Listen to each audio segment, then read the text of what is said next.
Hello दोस्तों, good afternoon. कैसे हैं आप लोग? सब ठीक होंगे। चलिए, आज मैं सीडीपी के टॉपिक पढ़ा रही हूँ। मूल्यांकन। मूल्यांकन है क्या?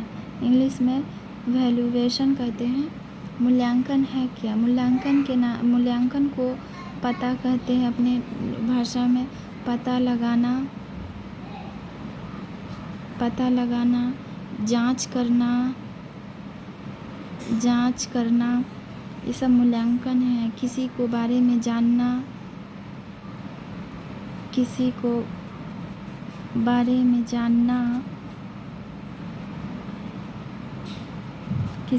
में जानना, इसे ही मूल्यांकन कहते हैं। मूल्यांकन के कई स्तर होते हैं। मूल्यांकन जब करते हैं तो कई स्तर होते हैं। त्रुटियाँ, इसको दूसरी भाषा में मूल्यांकन कहते हैं। दूसरी भाषा में आकलन कहते हैं। मूल्यांकन को आकलन भी कहते हैं। इंग्लिश में असेसमेंट होते हैं।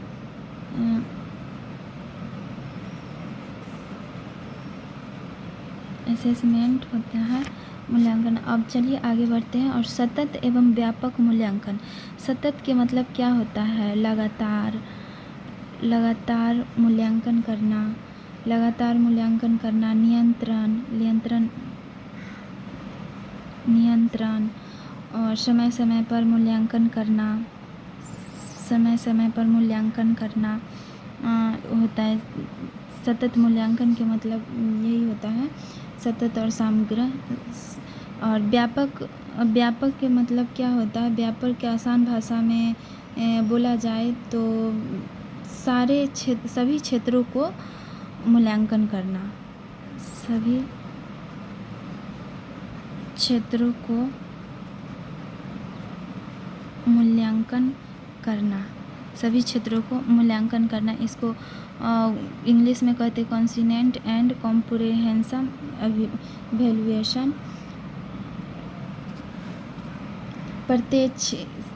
जब किसी व्यक्ति को सारे क्षेत्र को मूल्यांकन करवाते हैं, प्रत्यक्ष उसका अर्थ समझाते हैं।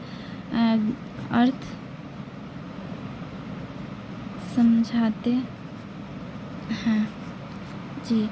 और मूल्यांकन कई प्रकार के होता है, एक नहीं, मूल्यांकन कई प्रकार के होता है। तो पहला हो गया निर्माणात्मक या रचनात्मक या रूपनात्मक मूल्यांकन। तीनों एक इंग्लिश में फॉर्मेटिव वैल्यूएशन कहते हैं।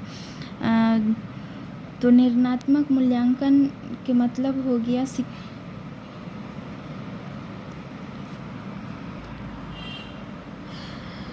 इसको निर्माणात्मक मूल्यांकन, रचनात्मक मूल्यांकन मतलब लगातार मूल्यांकन करना। इसको मतलब स्कूल में टीचिंग के बाद तुरंत मूल्यांकन जो करते हैं, जो पूछताछ करते हैं, उसे ही रचनात्मक मूल्यांकन कहते हैं। और दूसरा योगात्मक मूल्यांकन, साल के अंत में संकल्पनात्मक मूल्यांकन। तीनों एक ही है, खाली नाम चेंज है और एक ही है। इसको योगात्मक मूल्यांकन साल के अंत में किया जाता है, जो वार्षिक परीक्षा होता है, 6 माही परीक्षा होता है, जिसमें निर्णय लिया जाता है। इसमें है तो मूल्यांकन करते हैं तो इसमें सुधार का मौका देते हैं। जैसे कोई भी व्यक्ति को कुछ पूछते हैं तो त्रुटियाँ करती है तो उसको सुधारने का मौका दिया जाता है।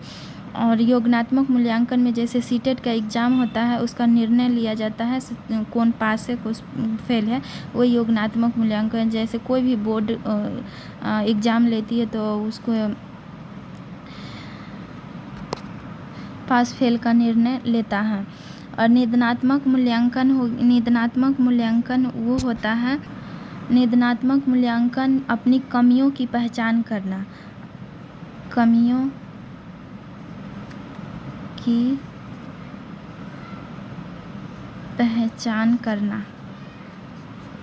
पहचान करना। जैसे निदानात्मक शब्द में एक शब्द छुपा है, निदान। जो निदान के मतलब होता है पहचान करना, जैसे हॉस्पिटल में जाते हैं तो चेक करवाते हैं, निदान करवाते हैं, डॉक्टर डायग्नोस्टिक टेस्ट जो लिखता है तो उसको निदान कहते हैं। जब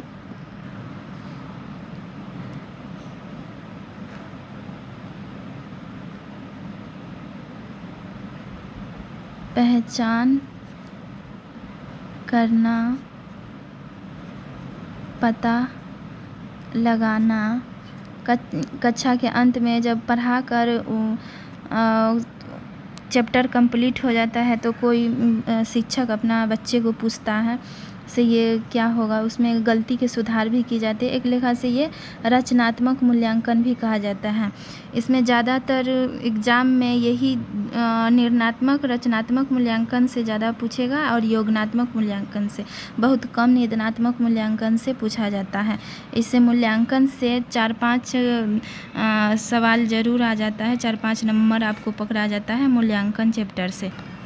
और अन्य मूल्यांकन जो कई प्रकार के मूल्यांकन होता है, जैसे पहला विद्यालय आधारित मूल्यांकन। विद्यालय आधारित मूल्यांकन उसे कहते हैं जो जैसे 9th के बाद लेता है बोर्ड एग्ज़ाम, उसमें पास और फेल का निर्णय दिया जाता है। और विद्यालय आधारित एग्ज़ाम होता है जो अपने बच्चों को विद्यालय में ही मूल्यांकन किया जाता है। जैसे 1 से 9th तक बच्चे को विद्यालय में मूल्यांकन एग्ज़ाम लिया जाता है।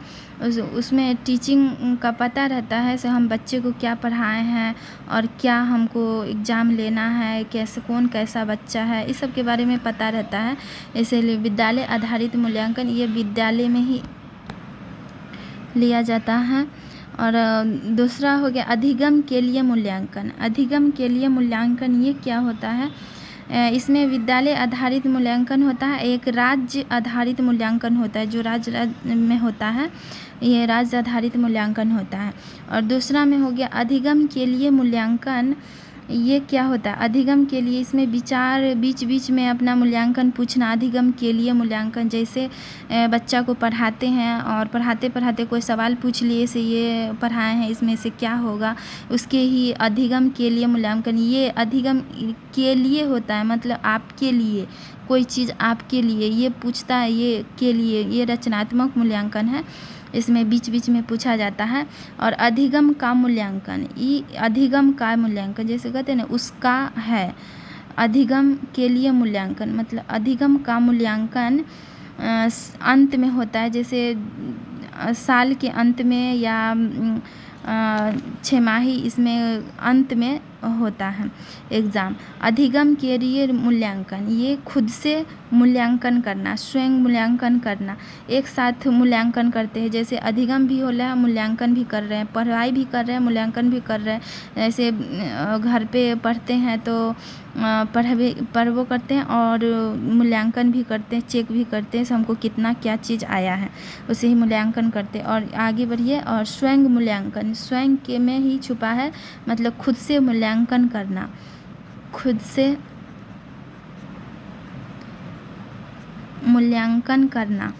और दूसरा में है सामूहिक मूल्यांकन। सामूहिक मूल्यांकन यूँ होता है ज़्यादातर बच्चे ग्रुप में अपना मूल्यांकन करते हैं। जैसे आधा क्लास में ही मूल्यांकन करवाते हैं तो आधा इस साइड रहते हैं और आधा उस साइड रहते हैं। इधर के सवाल पूछते हैं तो उधर वाला जवाब दे देता है, और उधर से सवाल पूछते तो इधर वाला जो जैसे ग्रुप में पूछा जाता है तो उसे सामूहिक मूल्यांकन कहते हैं। ज़्यादातर इसमें 2 से अधिक बच्चे रहते हैं इसमें। और पीयर मूल्यांकन हो गया, इसको इंग्लिश में ग्रुप वैल्यूएशन कहते हैं।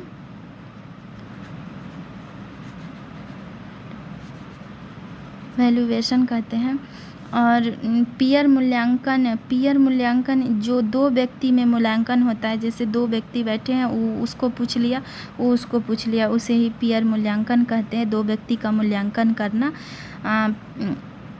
पीयर असेसमेंट या वैल्यूएशन।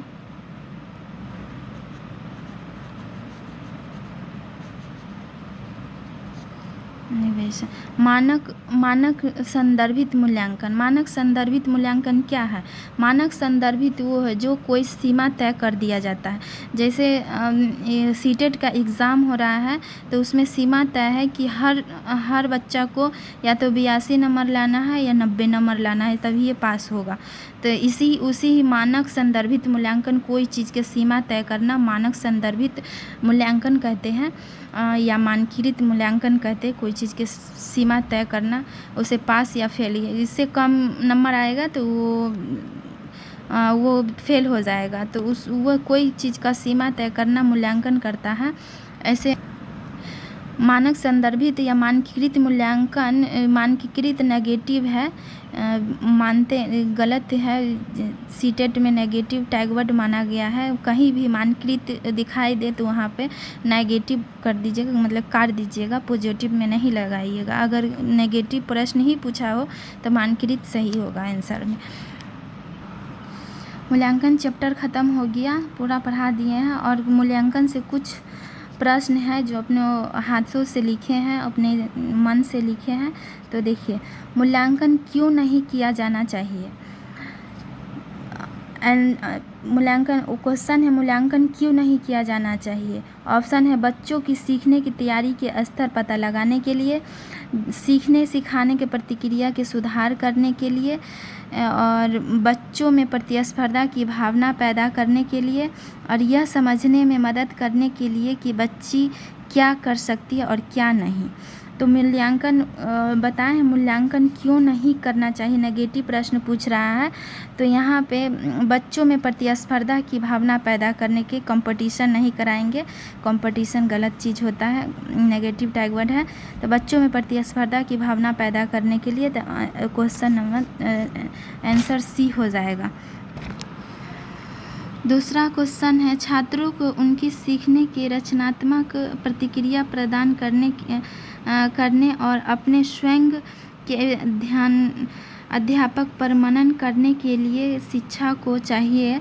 देखिए ऑप्शन है रचनात्मक मूल्यांकन का प्रयोग करना, योगात्मक मूल्यांकन का प्रयोग करना, केवल शैक्षिक पहलुओं पर ध्यान देना चाहिए, केवल पेपर पेंसिल वस्तुनिष्ठ प्रश्नों के परीक्षण पर बल देना चाहिए।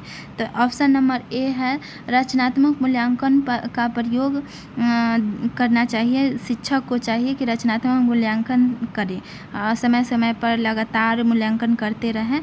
तो ऑप्शन नंबर ए सही है। तीसरा क्वेश्चन है, आकलन सीखने के जुड़ा है। आकलन, ऑप्शन है ए आकलन और सीखने के बीच कोई संबंध नहीं है, ये नेगेटिव है। क्योंकि